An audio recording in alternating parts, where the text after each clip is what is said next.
And that was the exact song my great-grandmother used to play in her healing ceremonies 100 years ago. I don't know if you know the instrument called the Mbira, but the Mbira is a traditional instrument that was used in healing ceremonies and still is, right? Yes, the colonizers told us it was demonic and evil and they even persecuted people. But my great grandmother used to play that instrument. I only learned about the Mbira when I was a second year student, a sophomore in Minnesota in the United States at a liberal arts college. And I was feeling rather disconnected from home, feeling homesick, trying to figure out, okay, I'm getting all this white education, but how relevant is it to my African context, let alone my Zimbabwean context?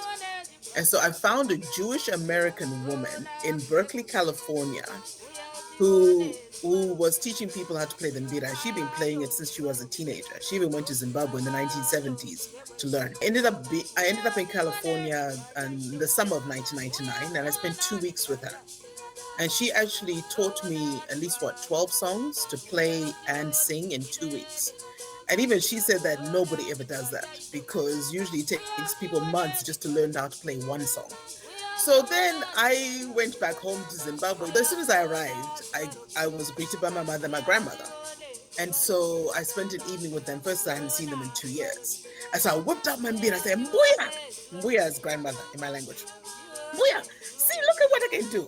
So I started playing the mbira for her. And I started singing and playing a song, and she started crying. The song is called Chikuwaya. It's the song that's usually played to the river spirit. And that was the exact song my great-grandmother used to play in her healing ceremonies 100 years ago. I did not know anything about my great-grandmother until that moment. Because my mbuya says, how can my granddaughter, who's gone to school in China and the US, come home playing my mother's song? And she was crying. And again, you know that silencing that the colonizers did? Because my mother and my great-grandmother and my grandmother never told me anything about my great-grandmother's healing qualities as a shaman until that moment in 1999.